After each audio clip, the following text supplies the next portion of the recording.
A very good afternoon, my dear students. Now, let me know which is the question which you want to solve today. Most probably आज capital account के साथ वाला question अगर available हो या किसी को कोई डाउट हो तो वो बता सकते हो. Otherwise we can go with current account. Capital and current account both are important with some kind of adjustments.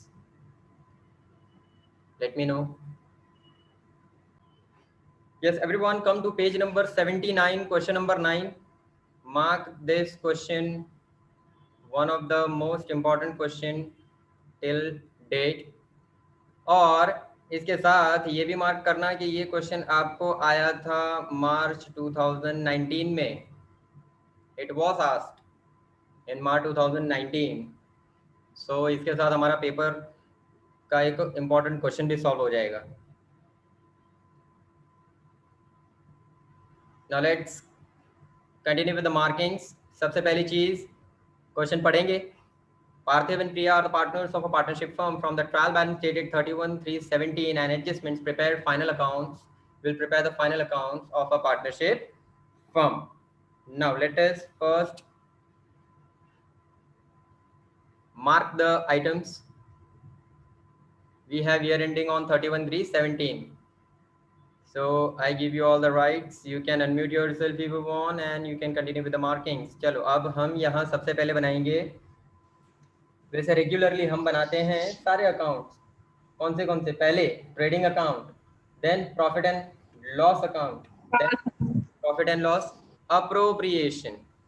After that partner capital और current account. Here we have capital account only, no current account in the question. And finally balance sheet. So now we will mark here drawings.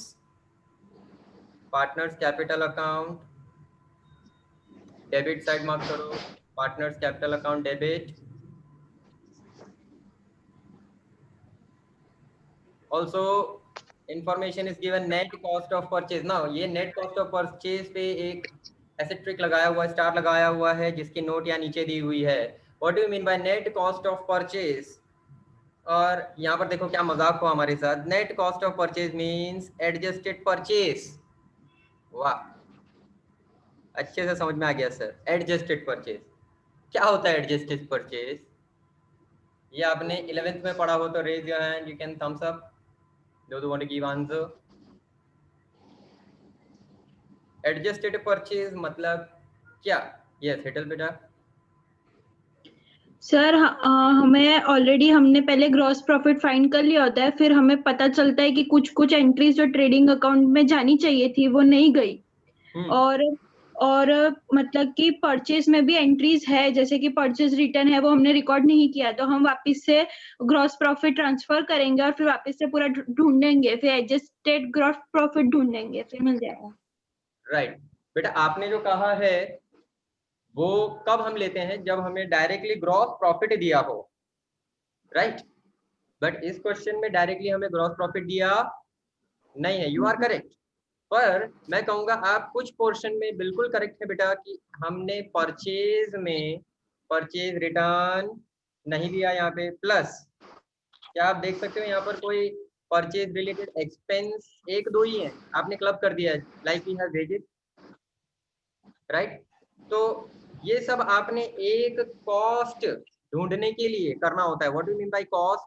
Cost मतलब जिस भाव पे मैंने सामान को खरीदा था.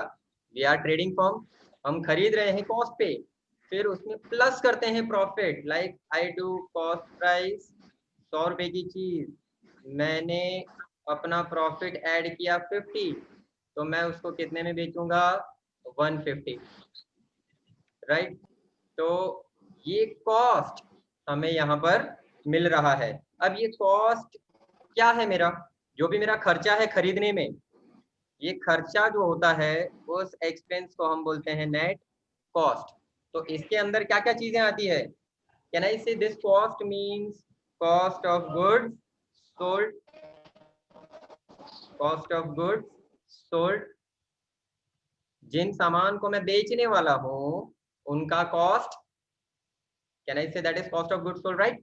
सो आप यहाँ पर लिख दो कॉस्ट ऑफ गुड्स सोल्ड क्या होता है, opening stock plus net purchase.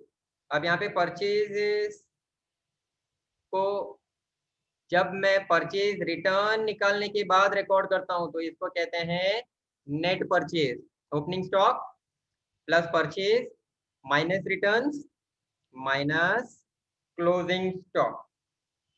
और एक चीज यहाँ पर और ऐड करेंगे, परचेज रिटर्न निकालने के बाद सारे परचेज रिलेटेड एक्सपेंस भी ले लो, प्लस परचेज एक्सपेंस, और लास्ट में माइनस करो क्लोजिंग स्टॉक।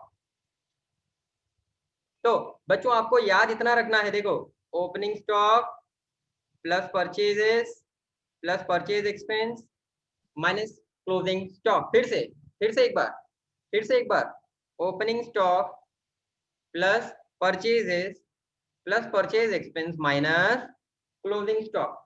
ये क्या होता है सर? ये होता है हमारा total cost of goods sold, यानी मैंने जो परचेज किया है एडजस्टेड परचेज। ये हो जाएगा जितना मेरे पास लास्ट ईयर का सामान क्लोजिंग स्टॉक में बचा होगा वो इस साल का क्या हो जाएगा, ओपनिंग स्टॉक। समझ गए? पिछले साल का जितना भी स्टॉक जो नहीं बिका इस साल बिकने वाला है, प्लस इस साल जितना भी आपने खरीदा, ठीक है, उसको भी ऐड कर दो, और उसमें से रिटर्न्स आए हो तो माइनस कर देंगे।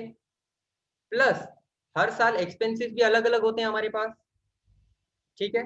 तो इस साल के जो हमारे परचेज एक्सपेंस हैं जैसे वेजेस, कैरेज, इनवर्ड, रॉयल्टी, वॉरफेज, डेम्यूरेज, आपको याद होगा ये सारे हम ट्रेडिंग अकाउंट में लिखते थे डेबिट साइड। तो ये सारे एक्सपेंसेस भी हम ऐड कर देंगे। क्यों ऐड कर देंगे सर? क्योंकि अगर मैंने एक्सपेंस को कंसीडर नहीं किया तो मेरा प्रॉफिट गलत आएगा। कैसे? देखो 100 रुपए की चीज अब इस साल 100 रुपए ही लग रहे हैं, पर इस साल उस पे जो कैरियज लगा वो 10 रुपए ज्यादा लगा, तो कैन आई से नाउ इट विल बिकम 110। इस साल मेरा कॉस्ट क्या हो गया, 110, यानी कॉस्ट बढ़ गया। तो अब मुझे उसी चीज को अगर 150 में बेचना है तो मेरा प्रॉफिट क्या हो जाएगा, profit will now become 40। Can you see here the change? 50 से डायरेक्ट प्रॉफिट क्या हो गया, 40, यानी कैन आई से खर्चा बढ़ गया, खर्चा बढ़ा, कॉस्ट बढ़ा, तो प्रॉफिट क्या हो गया, कम हो गया। इसीलिए अगर एक्सपेंस आपने कंसीडर नहीं किए तो आपका प्रॉफिट जो आएगा ग्रॉस प्रॉफिट गलत बताएगा। समझ गए? तो एक्सपेंस को भी आपको कंसीडर करना पड़ेगा। एंड फाइनली क्लोजिंग स्टॉक, तो जो आपका क्लोजिंग स्टॉक है उसको माइनस कर देंगे। So what is this? This is known as cost of goods sold. और इस लाइन को आप अपने जहन में बिठा लो, आगे पार्ट 2 में चैप्टर नंबर 5 में भी आने वाला है, ठीक है, रेशियो जब ढूंढते हैं। तो इसे बहुत ही इंपॉर्टेंट समझो, और cost of goods sold be very attentive while solving this kind of question. So हमें क्या करना है यहाँ पर, ये था knowledge purpose.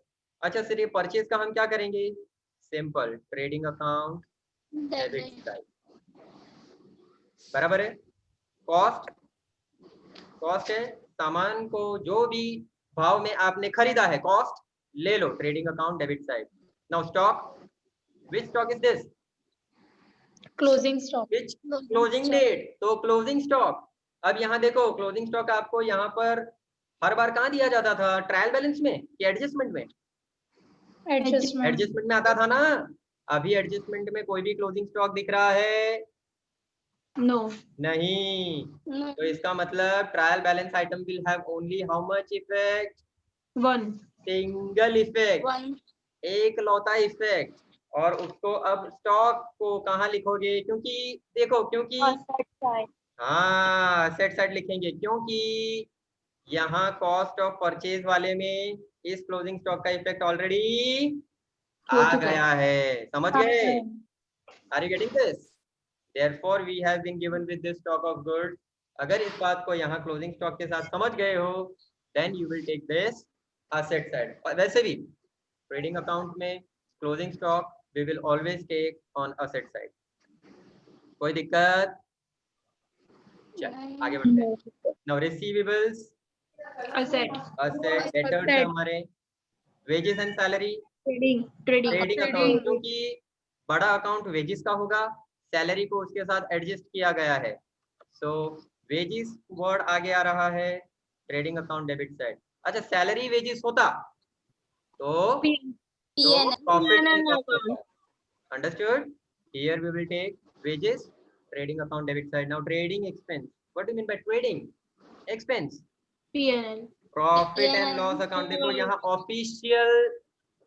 Official administrative purpose के लिए यूज होता है। ट्रेडिंग का मतलब आप ट्रेड कर रहे हो, बिजनेस कर रहे हो, तो उसमें जो एडमिनिस्ट्रेशन लगता है उसका ट्रेडिंग एक्सपेंस है। तो कभी भी दिमाग में आता है ट्रेडिंग तो ट्रेडिंग अकाउंट्स में जाना है, नहीं, उसका उल्टा करना।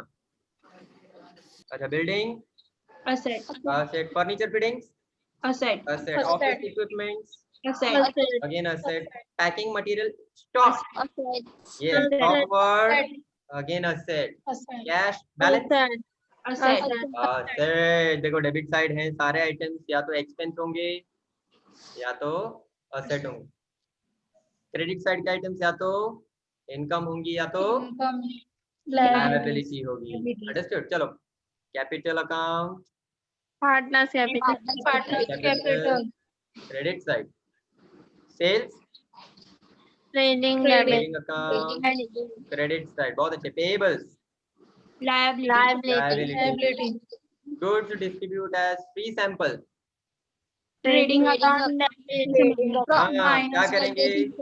Minus from purchase, purchase. तो यहाँ पर लिखो माइनस फ्रॉम परचेजेस, आपने आप याद रह जाएगा।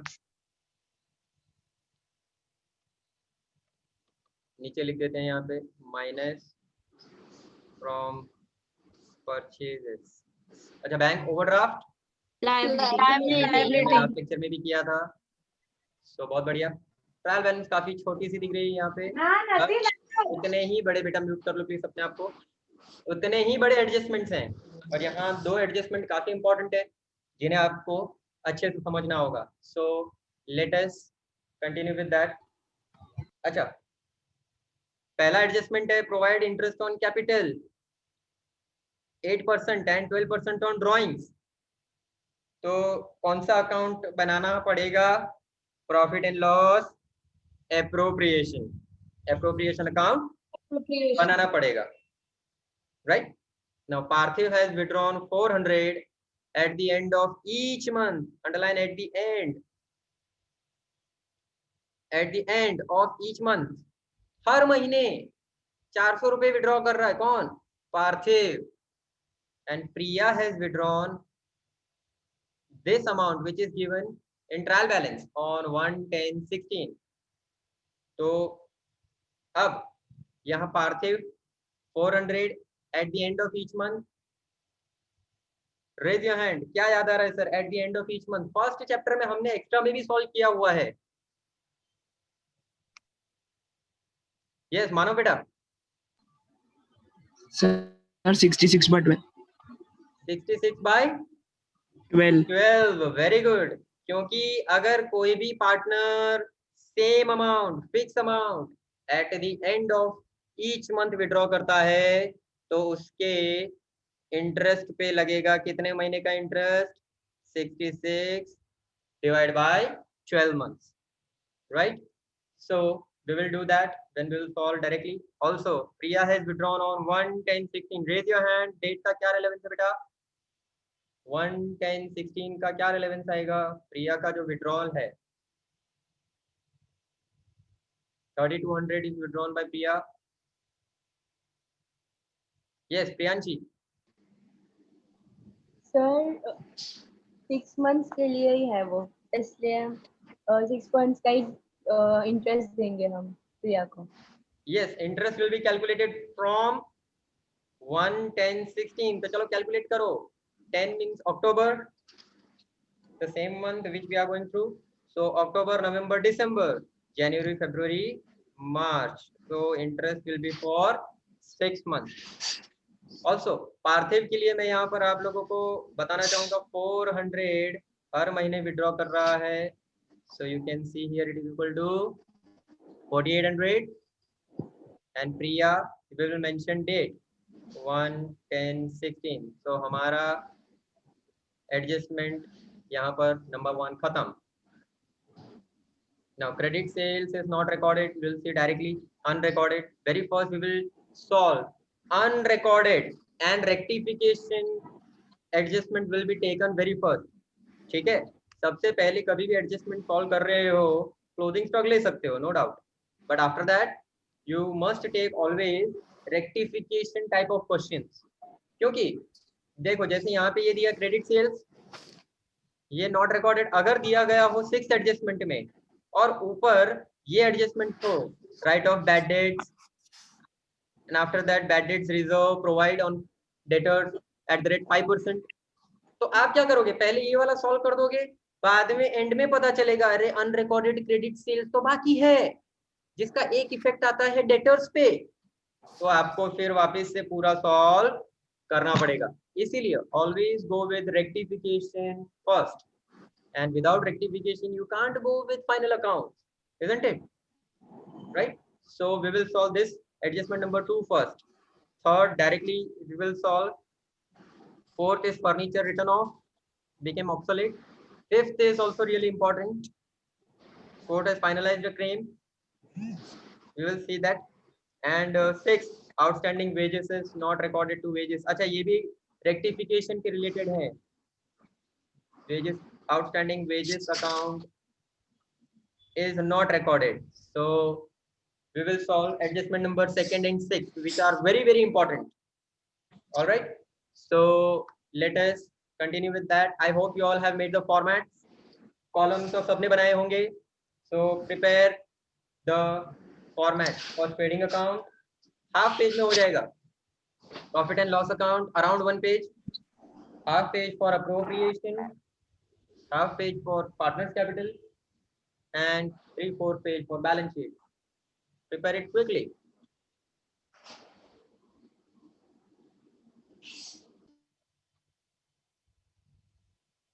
बनाओ बच्चों, जल्दी से जल्दी फॉर्मेट रेडी करो. बस हाथ में स्केल पेंसिल आ जाए सर, उतनी ही देर है, हम तो चल पड़े.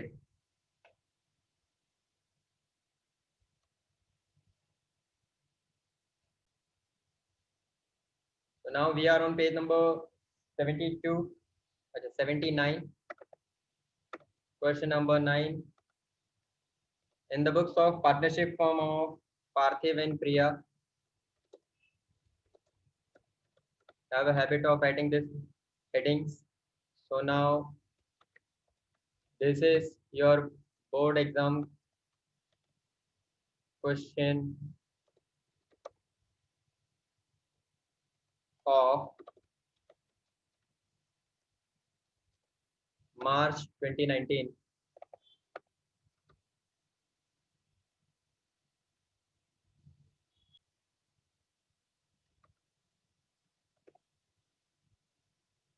Understood? So let's write the name. Ready with the formats? चिराग देवी हो गए, Nidhi, Mahin, Hetal, Priyanka, Janvi. Very nice. Owais, format ready, बहुत अच्छे. घर से कॉलम्स बना के ही रखो. दिशा ऑल्सो राइट, और हेडिंग्स आप यहाँ पर लगा पाओगे. Very nice Dhwaj, fantastic. चलो अब आगे बढ़ते हैं क्वेश्चन में. So very first we will see adjustments. अच्छा, लास्ट लेक्चर में मैंने बताया था कुछ बढ़ने से पहले एक शॉर्टकट याद रखा जाता है. क्या है वो शॉर्टकट? क्वेश्चन की स्टार्टिंग करने के लिए रेज योर हैंड अगर किसी को याद हो तो. प्रियांशी ने चैट बॉक्स में आंसर दिया.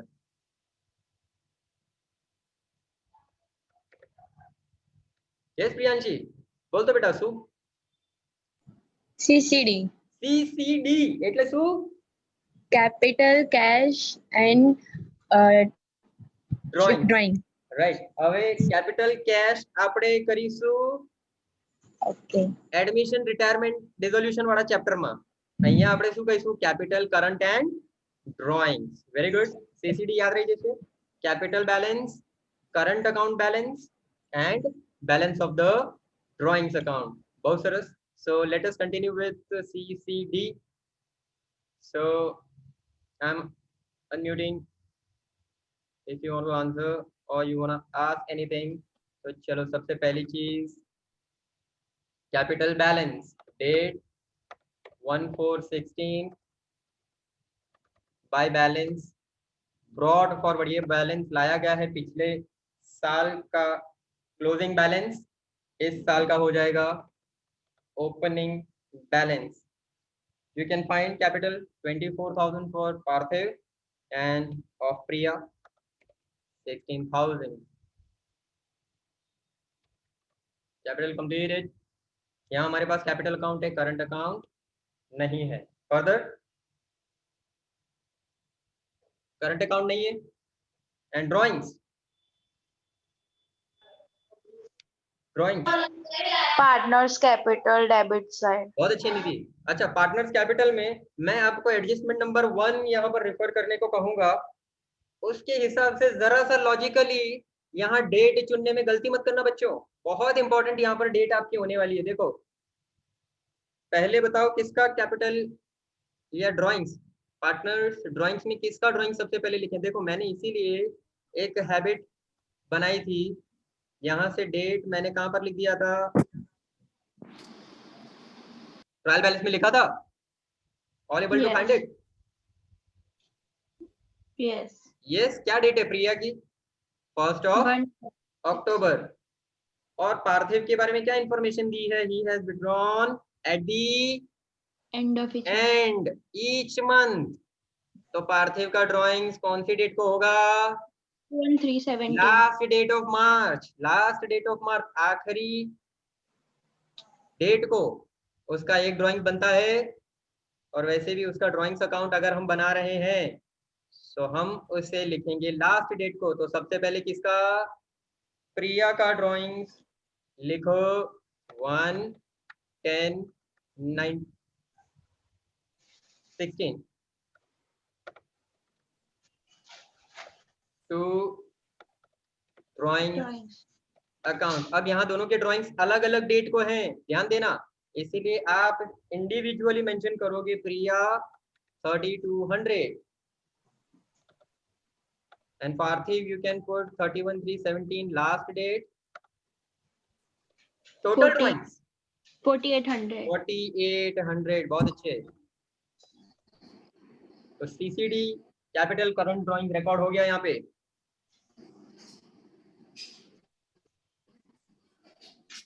आई होप यहाँ तक कोई डाउट नहीं है. सिंपल. चलो अब आगे बढ़े. यस. बहुत अच्छे, आगे बढ़ते हैं.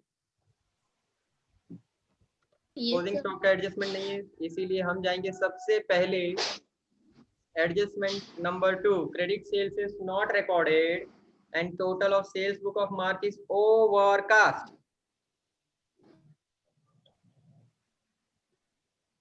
सो make a working note number 2. देखो, मैं जिस एडजस्टमेंट को सॉल्व कर रहा हूँ उसी एडजस्टमेंट के हिसाब से वर्किंग नोट लिख रहा हूँ. ठीक है, तो ये सेकेंड एडजस्टमेंट है, adjustment number 2. So I will write working note 2. अच्छा, वर्किंग नोट अपने टेक्स्ट बुक में देखो. Credit sale of 10,000 is not recorded. तो सबसे पहली चीज क्या है? Unrecorded. Unrecorded credit sales. Raise your hand और answer directly. Unrecorded credit sales के दो इफेक्ट क्या आ जाएंगे? सेल्स में प्लस और डेटर्स में प्लस. बहुत अच्छे. सबसे पहले we will add in sales. आपने सेल्स 10,000 रुपए ऐड किए नहीं, तो अब आप क्या करेंगे? सेल्स में भी ऐड कर देंगे.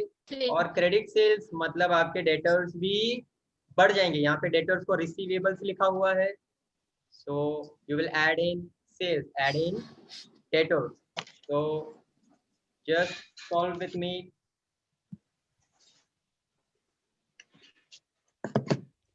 add in sales, so by sales, put it on sales, 2 lakhs. अब यहाँ प्लस करेंगे अनरिकॉर्डेड सेल्स रुपीज 10,000.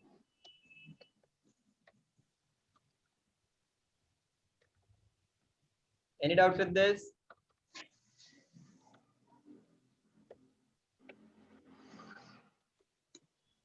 प्लस कर दिया 2,10,000 inner column.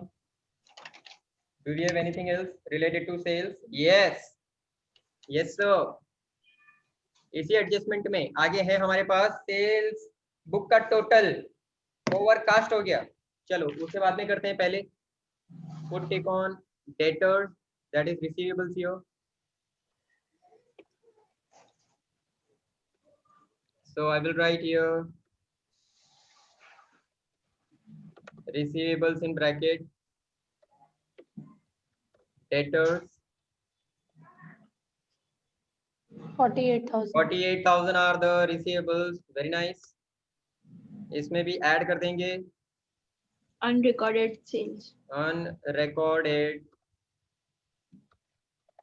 sales. I will say here we have unrecorded. So let us add here 10,000. 10,000. 10,000 add हो जाएगा. Yes. So it will be total 50,000. 58,000. Inner column. तो आपने देखा होगा इस एडजस्टमेंट में दो अलग अलग एडजस्टमेंट यहाँ पर हैं. एक है अनरिकॉर्डेड क्रेडिट सेल्स का up till here, and second one total of sales book is overcast for March. Now raise your hand for this total of sales book overcast.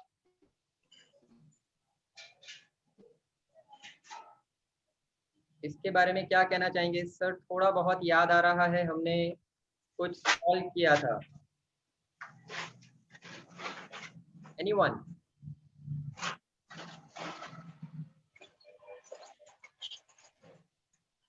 Rectification of errors भूल गए?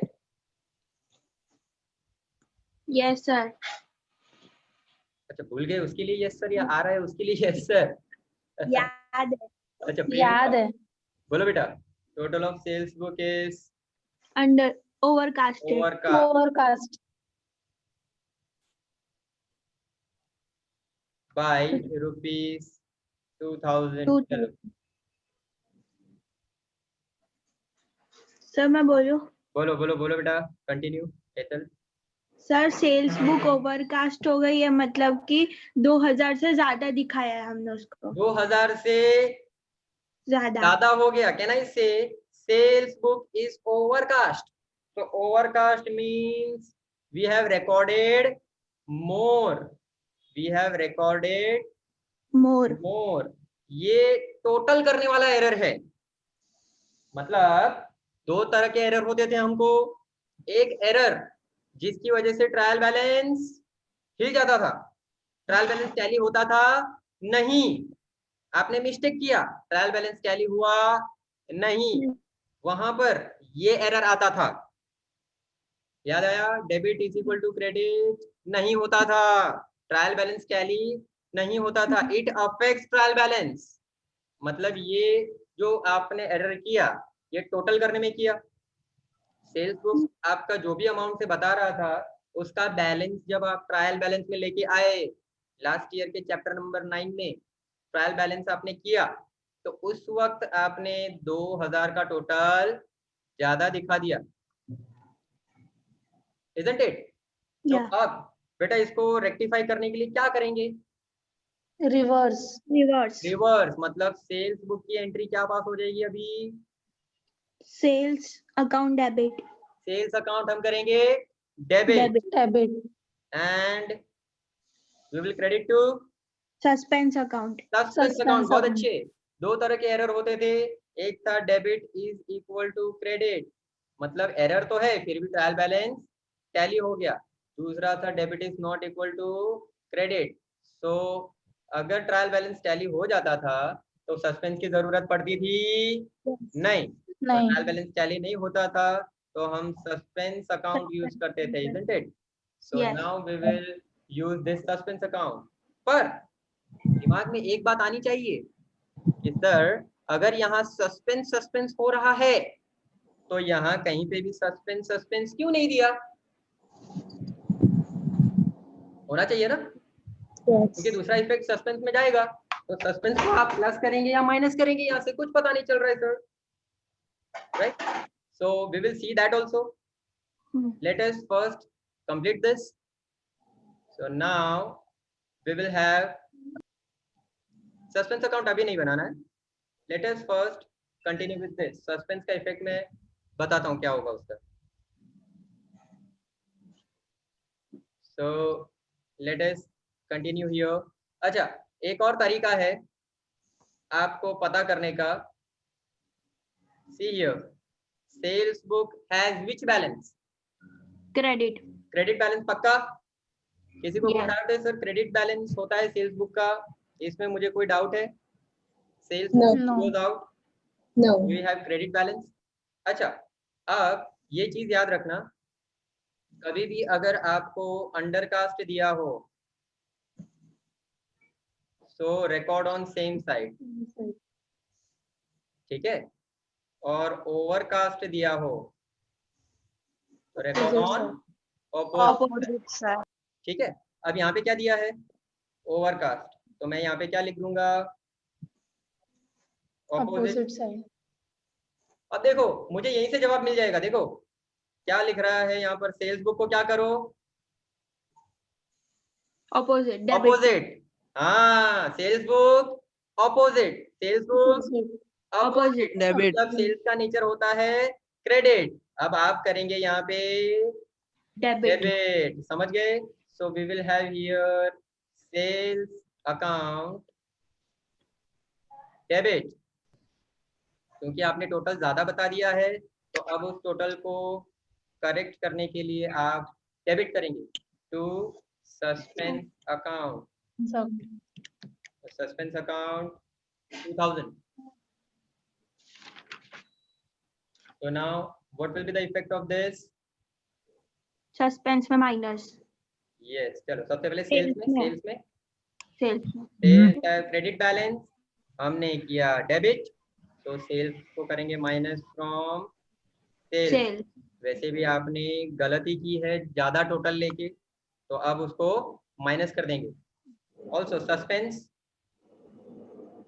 Account credit है, सो credit मतलब we will have something on liability side. So for as of now balance sheet liability इसे सिर्फ लिखो, और इसका effect क्या होगा आगे मैं बताता हूँ. इनर कॉलम में लिखना बैलेंस शीट लायबिलिटी, ठीक है. So let us continue with this. Sales we will minus overcast. Sales book get overcasted. We can write here adjustment number 2. Working note number 2 आपने बनाया है, so 2000. We don't have any returns here, so outer column directly you can mention the total 2,08,000. अच्छा sir, यहाँ पे आपने suspense का कुछ कहा लायबिलिटीज के बारे में, सो सबसे लास्ट में सस्पेंस अकाउंट इनर कॉलम में लिखो एडजस्टमेंट नंबर 2.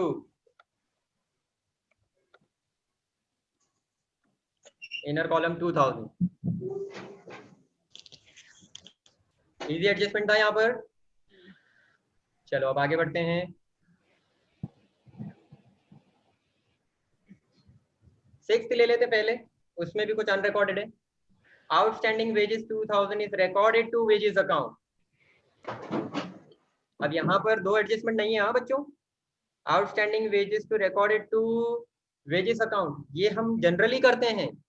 आउटस्टैंडिंग वेजेस का इफेक्ट क्या जाता है? Outstanding wages. So I will right here it is outstanding wages we recorded to wages account, क्योंकि wages पे किया नहीं तो आपको wages पे करना पड़ेगा. Also outstanding will be always added, ऐसा हमने सीखा है, तो it will add it to wages account. wages account. तो इसकी जर्नल एंट्री क्या लगनी है? We will say wages account. wages क्या किया? Plus plus in wages 2000. Outstanding wages is a liability. Outstanding wages आपकी liability हो जाएगी. Outstanding wages 2000 liability. ये तो हम करते ही हैं. समझ में आ गया? यहाँ पर कोई गलती नहीं हुई है अभी तक. आउटस्टैंडिंग वेजेस हमेशा वेजेस में ऐड किया जाता है, वही इन्होंने फर्स्ट लाइन में लिखा है, इसीलिए कुछ कंफ्यूजन नहीं होना चाहिए. But this is your rectification. Outstanding wages is not recorded in trial balance. फिर से लगता है चश्मा नहीं पहना था अकाउंटेंट के मुनीम जी ने. मुनीम जी चश्मा भूल गए तो टोटल करने में कभी सेल्स बुक ज्यादा कर दिया, आउटस्टैंडिंग वेजेस लिया नहीं. अब ये आउटस्टैंडिंग वेजेस कितना? 2000. आउटस्टैंडिंग वेजेस को आपने रिकॉर्ड किया, ट्रायल बैलेंस में रिकॉर्ड किया नहीं. मतलब ये आउटस्टैंडिंग वेजेस 2000 बैलेंस शीट में रिकॉर्ड हुआ?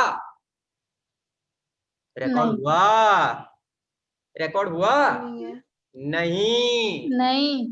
पर ये वेजेस वाला रिकॉर्ड हो गया, हाँ या ना? यस वेजेस रिकॉर्ड हो गया. Yes very nice. इतना अगर समझ में आ गया तो फिर इस क्वेश्चन में आपको फुल मार्क लाने से कोई नहीं रोक सकता.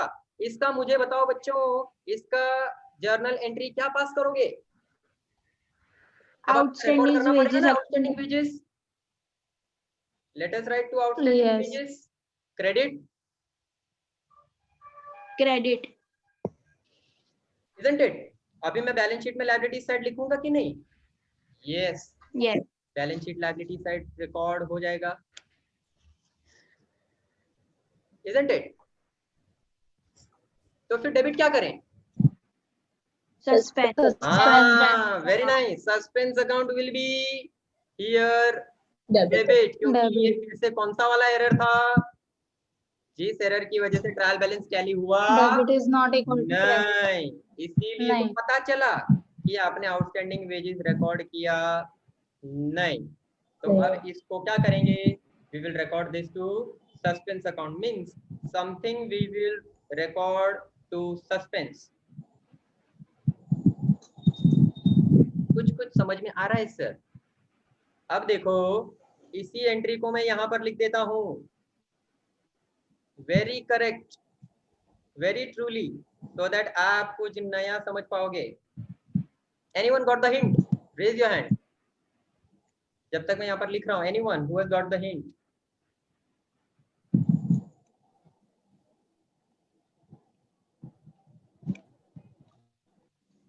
Yes प्रियंका, बोलिए बेटा. सर Yes हेतल प्रियंका दोनों. चलो ठीक है, कोई बात नहीं, एक एक करके. पहले सर सस्पेंस डेबिट और क्रेडिट है तो दोनों कैंसिल हो जाएगा. हाँ बहुत अच्छे. अरे फेवरेट स्टेप है सर, बहुत फेवरेट स्टेप है हमारा. काटा कुटी करने में तो हम सबसे माहिर हैं, सबसे आगे है ना. गुजरात बोर्ड ने भी यही किया, 30% सिलेबस काट दिया. वो भी बोलते हैं हम भी तुम्हारे गुरु हैं. ठीक है, तो यहाँ पर क्या हो जाएगा? Suspense account credit 2000, suspense account debit 2000 gone, finished. इसका मतलब यहाँ पे इसका एक इफेक्ट में क्या लिखूंगा? माइनस फ्रॉम सस्पेंस, क्योंकि हमने अभी बैलेंस शीट में खोला था सस्पेंस. राइट. तो फिर इफेक्ट कौन से जाएंगे? एक तो सेल्स का इफेक्ट गया और outstanding wages. Now balance sheet liability. मतलब अब कुछ पता चल रहा है यहाँ पर? Yes. ये दो क्वेश्चन मार्क करने बोला था ना, सस्पेंस क्यों नहीं आया? क्योंकि ऑलरेडी आपने एक गलती ऐसी कर दी जिससे दूसरी गलती भी हुई और इसका debit effect credit effect nullify हो गया। समझ गए? ऐसे एरर को क्या बोलते Yes. थे? चलो चलो चलो, बताओ बताओ बताओ। 11th स्टैंडर्ड में आपने किया हुआ है, एक गलती हुई और उससे दूसरी गलती कंपेंसेट हो गई। चलो ये वर्ड तो आ गया। एनीवन? एरर ऑफ ओमिशन, नहीं ओमिशन नहीं, एक एरर से दूसरा एरर कंपेंसेट हो गया। कॉम्प्लीमेंट्री एरर, कंपेंसेटरी एरर, थोड़ा बहुत मिल गया था। कंपेंसेटरी एरर पता चल गया? This is the error, compensatory error. So चलो इसके दो इफेक्ट देंगे। सबसे पहले तो बैलेंस शीट में आउटस्टैंडिंग वेजेस को रिकॉर्ड करो। यहाँ पर पूरा लिखना, हाँ, /s मत करना। आउटस्टैंडिंग वेजेस 2000 और दूसरा यहाँ पे माइनस हो जाएगा सस्पेंस माइनस किया एडजस्टमेंट नंबर 6 आउटस्टैंडिंग वेजेस वाला। सो 2000 माइनस 2000। अगर आप यहाँ पर नहीं भी लिखते हो सस्पेंस अकाउंट तो भी मार्क्स कटेंगे नहीं, पर आपको सिंगल इफेक्ट दे देना है। कौन से सिंगल इफेक्ट दिया आपने? सेल्स का और वेज एक आउटस्टैंडिंग इफेक्ट दिया यहाँ पे सेल्स का, दूसरा इफेक्ट दिया आउटस्टैंडिंग वेजेस का। पता चल गया? दोनों इफेक्ट के सिंगल इफेक्ट देना ना भूलें। और अगर डबल इफेक्ट भी है तो वो भी हमने एक्स्ट्रा लेक्चर में कर लिया है, मतलब कुछ भी अपना बाकी रहता नहीं है। नहीं, तो जो लोग एक्स्ट्रा लेक्चर अटेंड कर रहे हैं उनको बहुत कुछ नया नया सीखने मिलेगा। बहुत ऐसी चीजें होंगी जो आपने मेन लेक्चर में हो सकता है शायद सर से डर के मारे नहीं पूछी हो, या ऐसे नहीं पूछी हो कि सर मैं अभी डाउट पूछूंगा या फ्लो टूट जाएगा, या फिर मैं ये पूछूं या नहीं पूछूं, संकोच हो जाता है दिल में। तो यहाँ पर आपके सारे डाउट्स क्लियर बिल्कुल हो जाएंगे 100%। Anyone having any doubts up till here? This was the major portion. No. बराबर, कोई डाउट नहीं? चलो आगे बढ़े। यस। चलो ठीक है। Now let us continue with the flow. अब आप आगे कंटिन्यू कर सकते हो। Provide interest 8% on capital. So हमने तो ऑलरेडी कैपिटल रिकॉर्ड कर दिया है सर। इंटरेस्ट ऑन कैपिटल के दो इफेक्ट। सर यस बेटा। Partners capital credit. हाँ, very nice Priyanka. Partners capital account credit. जैसे हमने कैपिटल को किया क्रेडिट, इंटरेस्ट को भी कैपिटल अकाउंट में करेंगे क्रेडिट। सर अगर क्वेश्चन में हमें सस्पेंस अकाउंट दिया है या डेबिट बैलेंस या क्रेडिट में, तो हम अगर कुछ एडजस्टमेंट उसमें नहीं कोप अप हो रहा है तो फिर हम उसे वैसे ही लिखेंगे। हाँ, अगर बैलेंस एडजस्टमेंट शीट नहीं में कोप अप हो रहा है तो वैसे ही लिखेंगे। पर एक अकाउंटेंट की पहचान है कि अगर ट्रायल बैलेंस पे सस्पेंस अकाउंट आ रहा है बेटा, तो ट्रायल बैलेंस पे एक बहुत बड़ा कलंक लग गया है। सस्पेंस का मतलब एक बहुत बड़ा कर्स है, बहुत बड़ा धब्बा है कि आप इसे ढूंढ पाए नहीं। इसीलिए पहले वो सस्पेंस को ढूंढना अकाउंटेंट का काम होगा, राइट?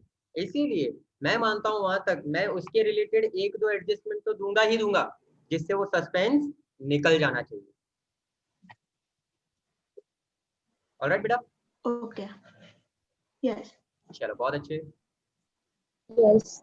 Interest on capital 8%। जल्दी जल्दी जल्दी शोधो। Are you getting 1920? 192। यस। 1280।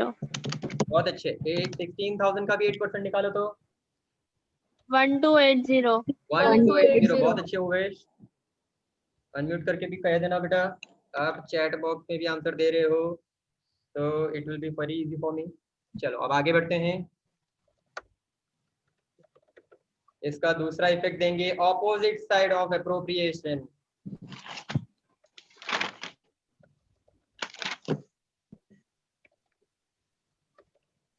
तो पार्टनर्स कैपिटल में आपने रिकॉर्ड किया इंटरेस्ट, क्रेडिट में, एप्रोप्रिएशन में करेंगे debit debit yes Parthiv and Priya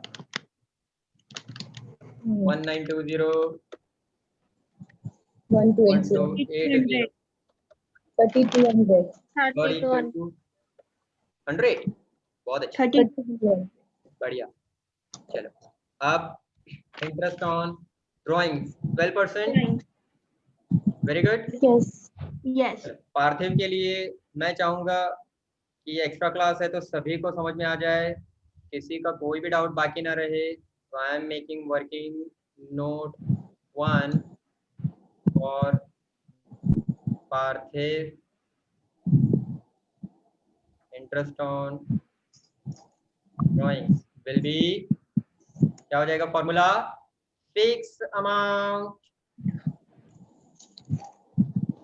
पर मंथ यहाँ पे पर मंथ लेते हैं how much is rate into rate of interest into rate of interest very good into 666 66 by so can I write here end of End of each month.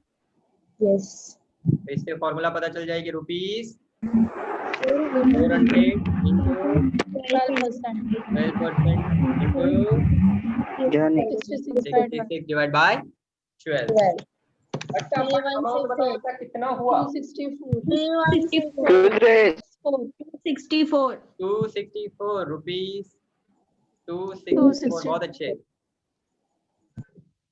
And for Priya Priya interest on drawings चलो इसका तो direct amount दिया हुआ है 200 yes how much 3200 3200 so rupees 3200 withdrawn on when 12% 116. 10 110 so हुआ 6 months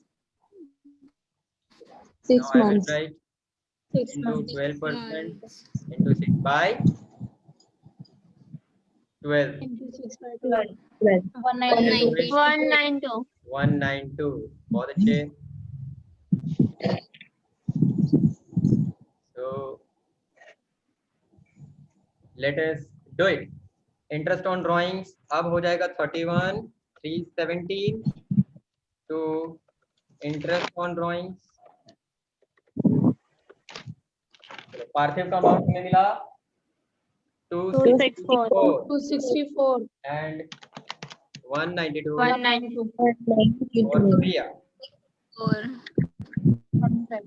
by interest on capital अब यहाँ पे ड्राइंग्स को लिखा कैपिटल अकाउंट में डेबिट सो अप्रोप्रिएशन में credit credit credit very nice interest on drawings coins Parthiv and Priya Priya 264 and 190 and 192 456 456 so we will have here total of these both 456 very nice बहुत अच्छे so first adjustment also done next second तो कर ही दिया third additional bad debts 2000 5% reserve on debtors ये तो बहुत easy है sir सबसे पहला इफेक्ट कहाँ देंगे इसको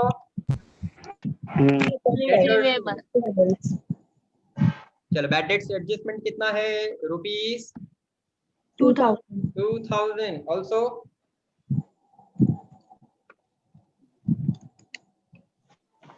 माइनस करेंगे you'll get 56,000 bad debts reserve adjustment 2800 yes at the rate 5% 5% so 5% of 56,000 multiply by 5%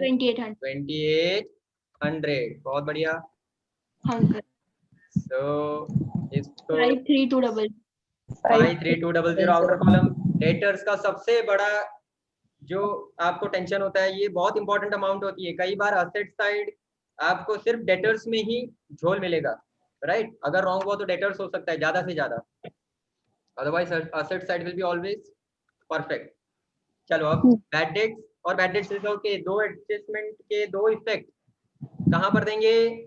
profit and loss account, profit and loss debit side. चलो इसका Debit टेबल क्या table. था? Bad debts trial balance plus bad debt bad debts per adjustment, adjustment plus bad debt reserve bad debt reserve adjustment and minus bad bad debt debt reserve reserve as per trial trial balance. तो ये देखो 2000 और 2800 directly यहाँ पर लिख देंगे second and A third amount.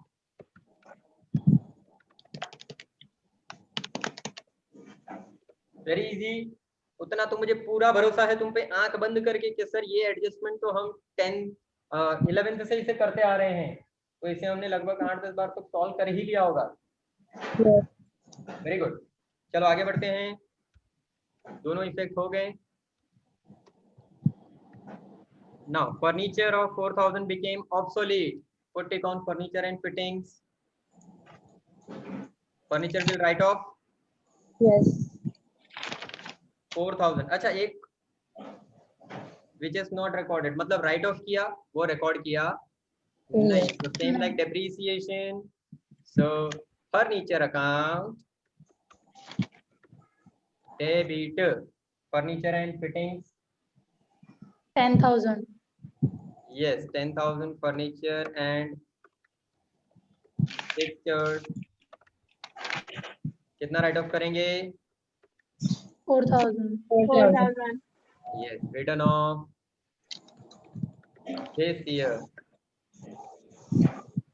4,000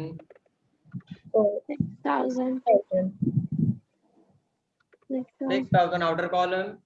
इसका दूसरा इफेक्ट जाएगा profit and loss yes so let us, we don't have any depreciation so I'll club it here only. So to furniture written off 4,000 4,000 profit and loss account debit 4,000 right इसके भी दो effect completely हो गए sir. Now adjustment number 5 is somewhat very important. Anyone solving up till here? चलो last adjustment है इसीलिए मैं पूछ रहा हूँ सभी को, किसी का यहाँ तक बाकी है please raise your hand if you are having any kind of doubts up till here. अभी तक कोई फन डाउट हो? No, sir. पक्कू? yes 100% पक्कू? Yes. एक्स्ट्रा के तो सर कई રીતે डाउट પૂછું કશું શરમાનું નહીં હા, જેને રાખી શરમ એને એના ફૂટ્યા કરમ। સાંભળ્યું છે ને? चलो અત્યારે तो अकाउंट्स નો लेक्चर છે। अच्छा ऑब्सोलीट का मतलब क्या होता है? एक आया है आंसर, ऑब्सोलीट मतलब बिगड़ जाना, बिगड़ जाना, आउटडेटेड हो जाना। सो फर्नीचर आउटडेटेड हो गया राइट, हो सकता है दिमक लग गई या बारिश में भीग गया तो बेकार हो गया, सो उसे अब यूज नहीं करेंगे, उतना सा अब रद्दी में डाल दो, नहीं काम लगने वाला। चलो so now adjustment number 5, court has finalized a claim for not meeting agreement to provide goods to a consumer. एक बहुत ही सीरियस टाइप का कंज्यूमर था जिसने हम पे केस कर दिया और कोर्ट ने हमें कहा है कि भैया आपको उसको क्लेम भरना पड़ेगा 4,000 रुपए। क्यों भरना पड़ेगा सर? क्योंकि आपने एग्रीमेंट के हिसाब से उसको सामान दिया नहीं। तो आवा सीरियस कस्टमरो भी तुम्हारी लाइफ में આવી શકે બરાબર, परफेक्ट प्योर सारी सर्विसेज આપજો राइट। सो अब मुझे इस कस्टमर के लिए अपने प्रॉफिट में से निकालना पड़ेगा, it is my loss isn't it? Very first court claim, court ने बोला है आपको पैसा देना ही पड़ेगा, तो आई will right loss on court claim and rupees 4,000। तो ये जैसे मैंने लाइन लिखी वहीं से आपका आंसर आ जाएगा। देखो एक तो है लॉस और दूसरा ये कोर्ट का क्लेम है जो आपको पे करना पड़ेगा। पे किया अभी तक? नो। नहीं। पे किया? नहीं। नहीं है। पे किया, पे किया? नहीं। Lab- कैन आई से पे करना है ना? तो कैन आई से पेएबल? Payable. Very nice. पे किया नहीं, इट इज पेएबल। पेएबल हो जाएगी। Liability. L for liability. दूसरा L for loss. Loss. Loss record करेंगे profit and loss account. Debit. Very simple sir, इसका तो हमको एंट्री मारने की भी जरूरत नहीं है। चलो फिर भी लिख देते हैं। लॉस है तो loss due to court claim, debit ₹4,000 To payable. to outstanding court claim, Okay. right? Or you can write court claim payable also, जो भी आपके दिल में आए पर अच्छे से समझ में आए इस तरह से। अंडरलाइन लॉस, अंडरलाइन पेएबल, बहुत इजी हो जाएगा यहाँ से। Profit and loss account debit side debit. And second balance sheet liability. Balance sheet liability side. Okay, finish it off fast and let's continue with the remaining items then. So to loss due to court claim 4,000. 4,000, profit and loss account debit, and it is a liability, so court claim payable, या outstanding court claim, whatever you can write, 4,000। तो नुकसान हो गया। But then adjustment खबर पड़ी क्या? Yes. खुशखबरी ये है, कोई भी हिडन एडजस्टमेंट अभी है अपने पास नहीं। So look into the textbook and keep on writing the trial balance items. Single effect drawings recorded net cost of purchase. So here instead of purchase I will use the word net cost of purchase, isn't it? So net cost of purchase is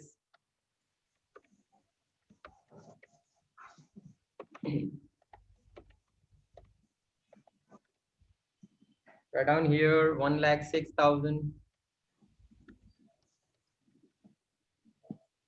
इस पे कोई adjustment है sir? Inner column में काय को लिखा sir? Minus कुछ distributed हाँ, यहाँ देखो माइनस फ्रॉम परचेजेस। तो प्रेजेंस ऑफ माइंड बहुत रखना पड़ेगा बच्चों, एक भी चेक चाक हुआ तो हाफ मार्क जा सकता है। Yes, so let us continue with single items. अभी इसको ऐसे ही रहने दो। Net cost of purchase, then stock of goods. So यहाँ हमारे पास बैलेंस शीट क्लोजिंग स्टॉक है, single effect. Closing stock of goods 28,000. Receivables completed to wages and salary, trading account 10,000. Now to trading account, profit and loss. So to trading expense, sorry, trading expense 16,000. Building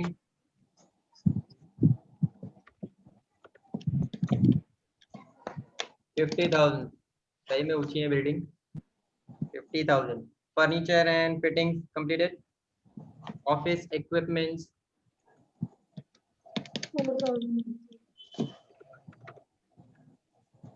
4,000. Packing material stock, closing stock ની સાથે લખો packing material stock, balance sheet asset side 4,000. Cash balance, very last item probably highly liquidated balance, cash balance 2000 रुपए। सारे debit side items हो गए। Credit side, capital account completed, sales credit, payables that is creditors, so payables in bracket, creditors 30,000. Now goods distributed as 3 samples, so goods you will minus from purchases, goods distributed as samples, इसका single effect जाएगा, minus from purchases 2000,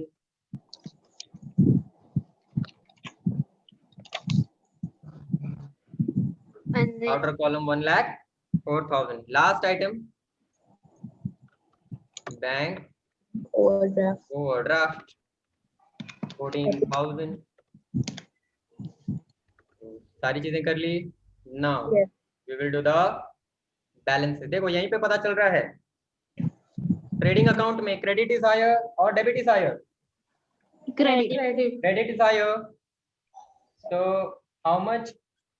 2,08,000। 94,000 हाँ, credit बड़ा है तो मेरे को क्या मिलेगा? प्रॉफिट मिलेगा कि लॉस मिलेगा? Profit. Yes, credit means profit I will get. So सबसे पहले डेबिट साइड पे बैलेंस बचेगा, तो पर्टिकुलर में लिखो to gross profit carried forward और कैरी डाउन, ये लाया गया है। Now do it. 2,08,000 minus 1,04,000। Yes, 94,000। Trading account में डेबिट साइड, इसको कहाँ लिखेंगे? प्रॉफिट एंड लॉस में credit side by gross profit brought forward. अब ये लाया गया है, कहाँ से लाया गया है? Brought forward from trading account. चलो 94,000 ही है, खाली खाली सा लग रहा है प्रॉफिट एंड लॉस अकाउंट आज। 65200। हाँ, do we have any bad debts trial balance? No. Any bad debts reserve trial balance? No. So 94,000 minus 28,800, 65200। Yes. यहाँ पे भी credit side was higher, credit बड़ा था तो क्या मिलेगा? Now net profit, net profit carried forward. चलो profit and loss account में आया नेट प्रॉफिट, डेबिट साइड, इसको कहाँ ट्रांसफर करेंगे? इसके अगले account P&L appropriation account, credit by net profit brought forward. कहाँ से लाया गया है?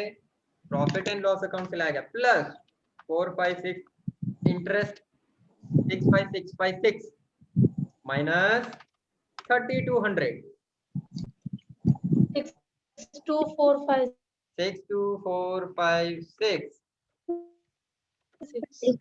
तो यहाँ पे भी क्या मिल जाएगा? क्रेडिट इज हायर, तो क्या मिला? प्रॉफिट। प्रॉफिट कौन सा? प्रॉफिट नेट डिविजिबल प्रॉफिट वाली हो गई। चलो now there are two partners, so leave 2 lines and write about to net Divisible profit। अच्छा, इसका रेशियो क्या है? रेशियो लिखो तो फटाफट, रेशियो लिखने की आदत रखो। 1:1। 1:1, क्योंकि यहाँ पे कोई रेशियो दिया है स्टार्टिंग में? No. स्टार्टिंग में कोई रेशियो दिया नहीं, so I will say equal 1:1। So for Parthiv and Priya। Parthiv and Priya। चलो बच्चों फटाफट बता दो इसकी अमाउंट क्या आ जाएगी? 31228। हाँ, इस अमाउंट का डिवाइड बाय 2, 31228 31228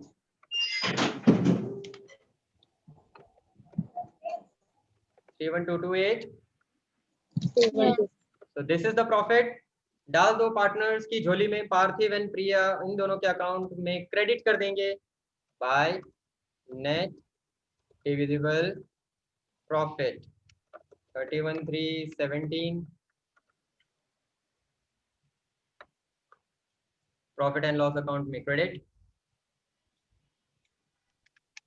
चलो यहाँ पे टोटल मिल रहा है हमें 57148, दोनों का क्रेडिट साइड हायर है, तो अब हमें यहाँ से मिलेंगे इन दोनों के capital balances.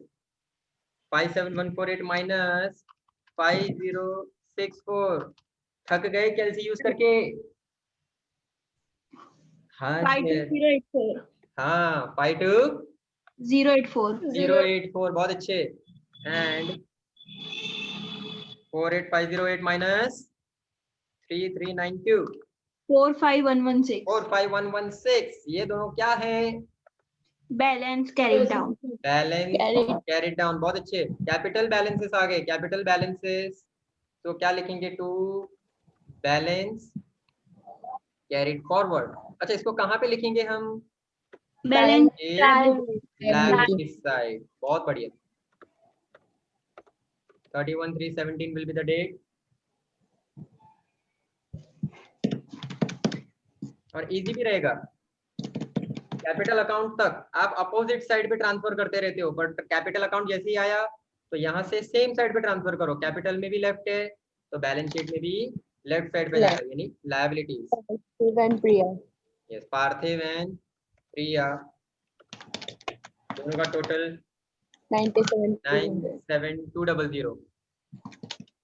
Capital account balances written, and fantastically your balance sheet must tally at 147200. Yes, sir. Are you all clear with this? Yes. So fantastically Yes. we did with this. You can see the lectures we have available on our Learn app, and definitely you must solve one question related to this, one or two questions. Illustration 1 हमने last time किया था। Yes. So today you can do with illustration 3 and 5. Homework में illustration number 3 and 5 बिल्कुल करें। Okay. All right. So very fantastically here we completed. At the last, what we say: stay happy, stay motivated, keep learning what you are practicing. So enjoy the evening. Goodbye. Take care, everyone. Bye, sir. Bye, sir. Bye. Take care. Bye, sir. Bye. Bye. Bye. Bye. Okay. Bye. Copy.